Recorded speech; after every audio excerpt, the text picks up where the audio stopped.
É um grande privilégio partilhar com você no programa Verdade e Vida, o programa da Igreja Presbiteriana do Brasil, a Palavra de Deus neste momento.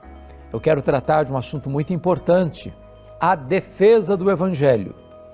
E nós vamos basear esta mensagem em 2 Timóteo, capítulo 3, versos 14 a 17. Vamos ouvir a leitura deste texto.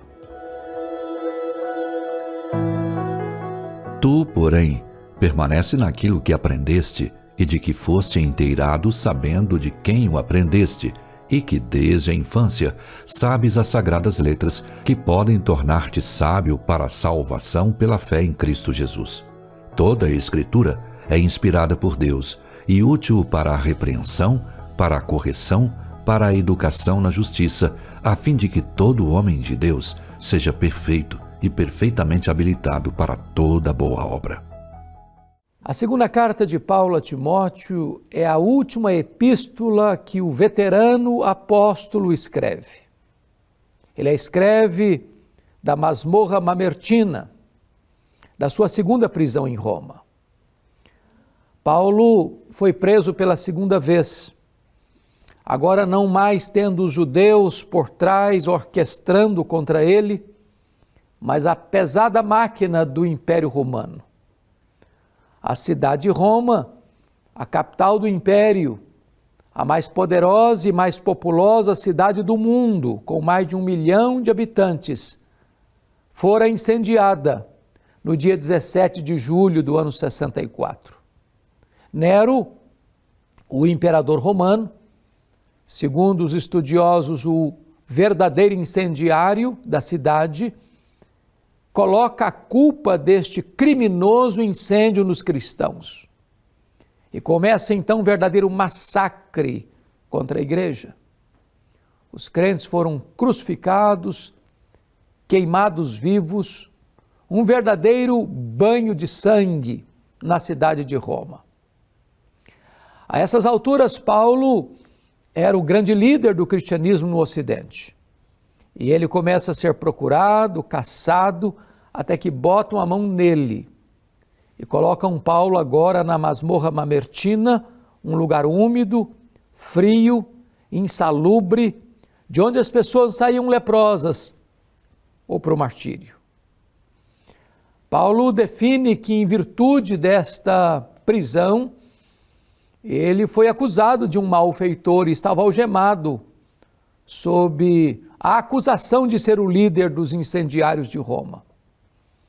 Em virtude desta prisão, os da Ásia, seus filhos na fé, ou aqueles que foram fruto do seu ministério, o abandonaram. Até mesmo Timóteo estava com vergonha das suas cadeias. Na sua primeira defesa, na primeira audiência para sua defesa, ninguém foi a seu favor, antes todos o abandonaram. Então Paulo foi sentenciado à pena de morte. Por ser um cidadão romano, não foi crucificado, mas foi degolado. Mas no corredor da morte, aguardando o dia da sua execução, ele escreve para o seu filho Timóteo, que estava em Éfeso, na grande capital da Ásia Menor. Nesta última carta, ele faz uma verdadeira defesa do Evangelho. E Paulo tem 4 ordens a dar para Timóteo, porque a igreja está enfrentando a sua mais terrível crise. Por um lado, uma perseguição crudelíssima. Os crentes estão sendo crucificados, queimados vivos. Mais tarde, com a inauguração do Coliseu Romano, os crentes seriam jogados às feras. Era um tempo de grande angústia e perplexidade. Não bastasse esta perseguição sangrenta, também os cristãos estavam sendo encurralados por falsos mestres, que estavam diluindo o evangelho, pregando um outro evangelho. E desta maneira atacando os alicerces da fé cristã. Timóteo está nesse fogo cruzado, sendo um jovem, sendo tímido, sendo doente. Ele precisava firmar as estacas perseverar na fé, levantar bem alto o estandarte do Evangelho. Então Paulo dá 4 ordens para Timóteo que cruzam os séculos e chegam até nós, na defesa do Evangelho. Em primeiro lugar, no capítulo 1, versículo 14 desta carta, Paulo diz para Timóteo: guarda o bom depósito, mediante o Espírito que habita em nós. Esta ideia de guardar o bom depósito, e o depósito é o Evangelho, não é guardar no sentido de escondê-lo, colocá-lo num cofre, numa gaveta, 7 chaves. Não. Quando ele diz guarda o bom depósito, Paulo está dizendo o seguinte: Timóteo, não permita que o ensino dos falsos mestres, dos falsos apóstolos, dos falsos obreiros, contamine o Evangelho, tornando o Evangelho misturado, híbrido, portanto, sem poder, sem eficácia. Há muitas doutrinas estranhas no mercado da fé. Há muitos falsos mestres, falsos profetas, falsos apóstolos, falsos pregadores, que disseminam uma falsa mensagem, que o próprio Paulo chama na carta aos Gálatas de um outro evangelho, um evangelho falso, mentiroso, que tem promessas mirabolantes, mas não verdadeiras, que incensa os homens, mas não oferece para eles esperança, que promete aos homens riquezas na terra, mas não o reino dos céus. Um evangelho que agrada aos ouvidos, mas não toca o coração. Um evangelho que promove o homem, mas não a glória de Deus. Um evangelho que traz bem-estar temporal para o homem, mas não o leva ao arrependimento e à fé salvadora. Paulo então está dizendo para Timóteo: Timóteo, guarda o evangelho.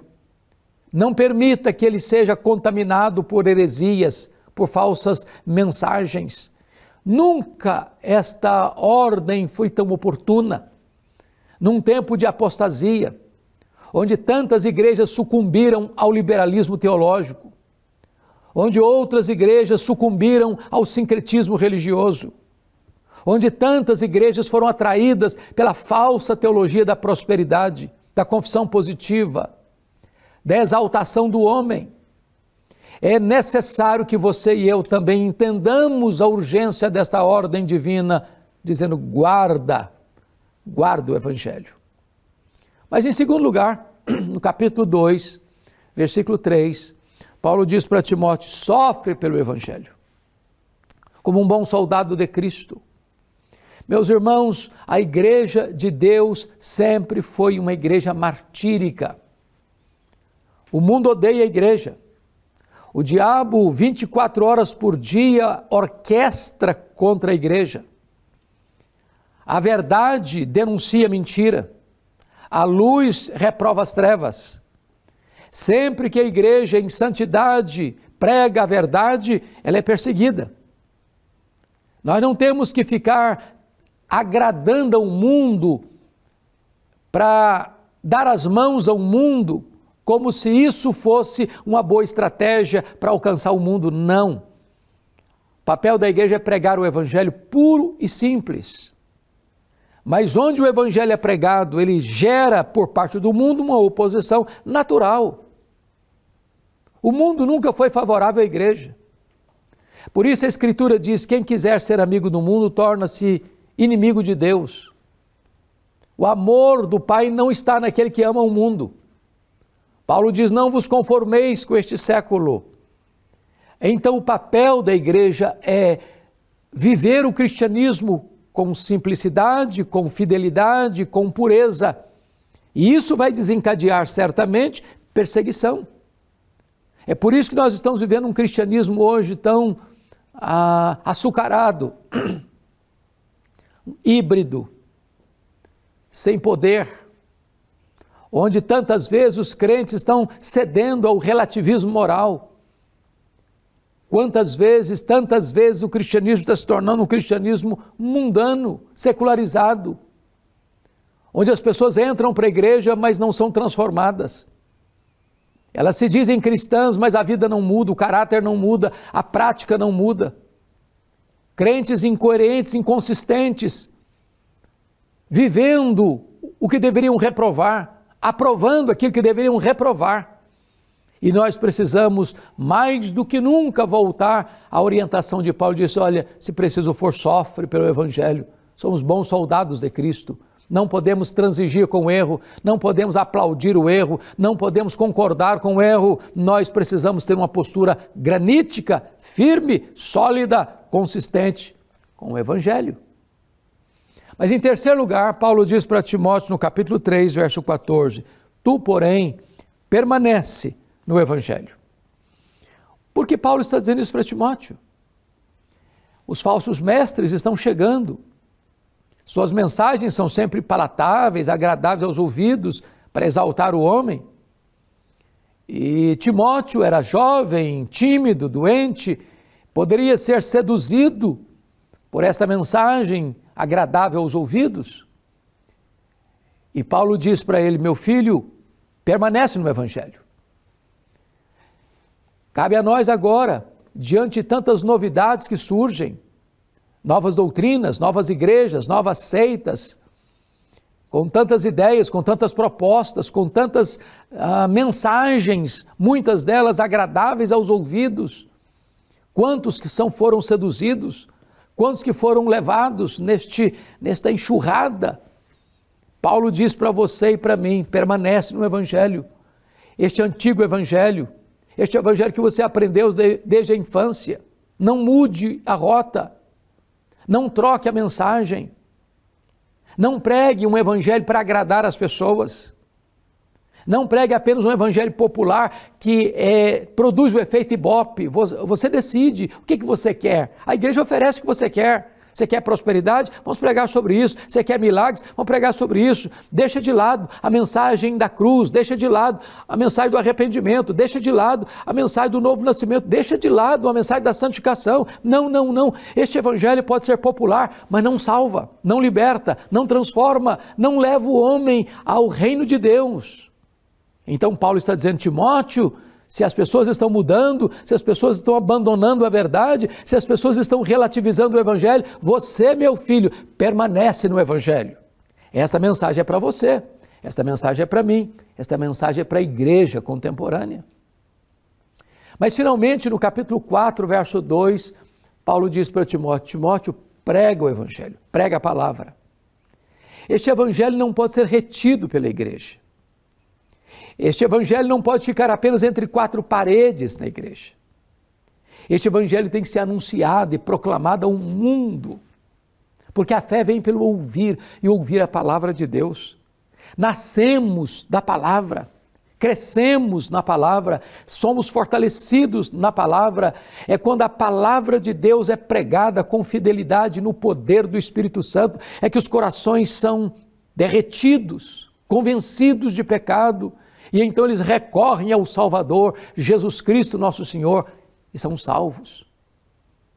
Eu quero desafiar você que está agora me acompanhando, me assistindo, quem sabe você é um crente, você é um cristão, e você tem se silenciado, e às vezes até se acovardado, na sua vizinhança, na sua parentela, lá na empresa onde você trabalha, lá na universidade ou na escola onde você estuda, lá no seu convívio social. Está na hora de nós anunciarmos esta palavra, pregarmos esta palavra, a tempo e a fora de tempo, com liberdade ou sem liberdade, perseguidos ou não perseguidos, não importa o lugar, não importa a circunstância, prega a palavra, prega a palavra. Você é um embaixador de Deus, você é um ministro da reconciliação, você é um arauto do Altíssimo. Não silencie a sua voz, não se acovarde diante das ameaças ou perseguições, importa-nos pregar. Paulo está preso, Paulo está no corredor da morte, Paulo está aguardando o dia da sua execução, mas ele quer cumprir cabalmente o seu ministério e anunciar aos gentios a palavra, e dessa ordem a Timóteo, Timóteo, prega a palavra. Eu quero agora orar pela igreja brasileira, para que Deus dê um verdadeiro avivamento à igreja. para que a igreja volte os seus olhos, o seu coração para o verdadeiro evangelho. Não há esperança para o Brasil, a não ser que as igrejas se voltem para as Escrituras, para a centralidade das Escrituras, para o santo e puro e simples e único e poderoso evangelho, o evangelho da graça do Senhor Jesus Cristo. Que você que faz parte de uma igreja possa orar pela sua igreja, para que ela seja uma igreja viva, uma igreja bíblica, uma igreja santa, uma igreja missionária, uma igreja que ame a palavra e defenda o santo evangelho de Jesus Cristo. Deixa eu orar com você nesse momento. Querido Deus, eu quero te dar graças pela tua palavra e pelas exortações oportunas e urgentes que a tua palavra nos traz. Aplica, Senhor, esta palavra ao coração de todos aqueles que nos assistem agora. Assim oramos, em nome de Jesus. Amém.